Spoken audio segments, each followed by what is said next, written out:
Assalamualaikum warahmatullahi wabarakatuh. Halo teman-teman, di dalam video saya kali ini akan membahas tentang konsep sakral dan profan. Jadi sebelum lanjut ke pembahasan lebih dalam, perkenalkan nama saya Rahmi dari Program Studi Bimbingan Konseling Islam Fakultas Usuluddin Adab dan Dakwah dari IAIN Parepare.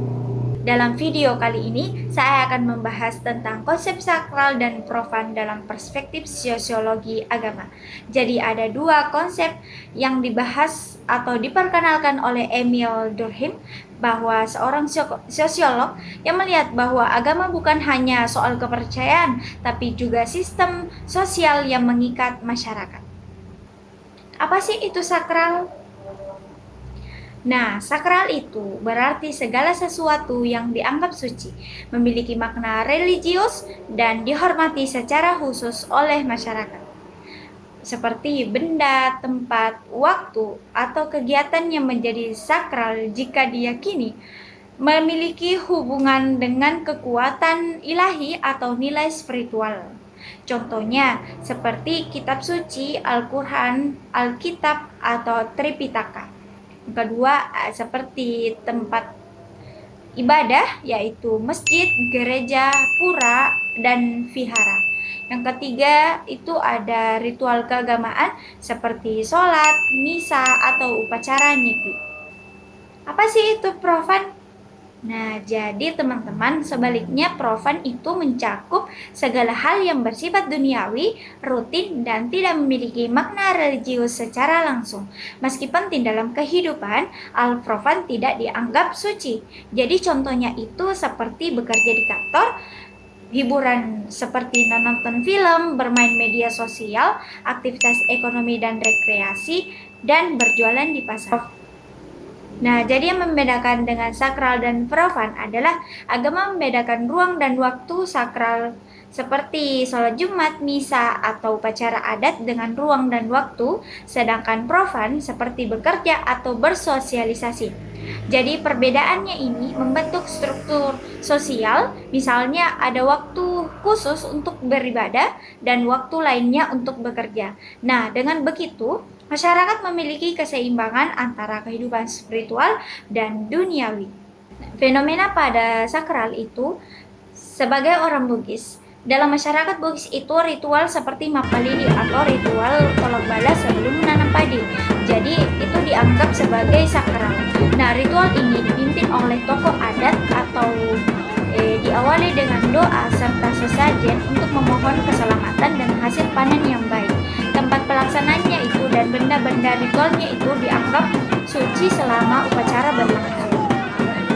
Sedangkan pada fenomena profan itu seperti menenun sarung, berdagang di pasar, atau bercocok tanam sehari-hari dianggap profan.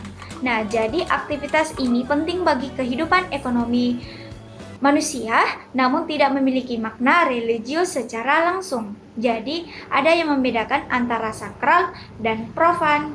Nah, jadi masyarakat Bugis menjaga batas antara sakral dan profan dengan norma adat dan keagamannya. Jadi, mereka menghormati waktu dan tempat sakral, seperti tidak berbicara sembarang saat ritual berlangsung, namun juga menjalani kehidupan profan dengan disiplin dan nilai kerja kerasnya. Selanjutnya, ada contoh di global bahwa konsep sakral dan profan ini juga terlihat jelas. Misalnya seperti di Jepang, upacara Shinto Matsuri dianggap sakral karena melibatkan doa dan persembahan kepada dewanya. Sedangkan pada kegiatan profan itu, kegiatan ekonomi seperti festival kuliner atau pariwisata yang menyertai termasuk profan. Itu saja mengenai penjelasan tentang sakral dan profan pada sosiologi agama ini.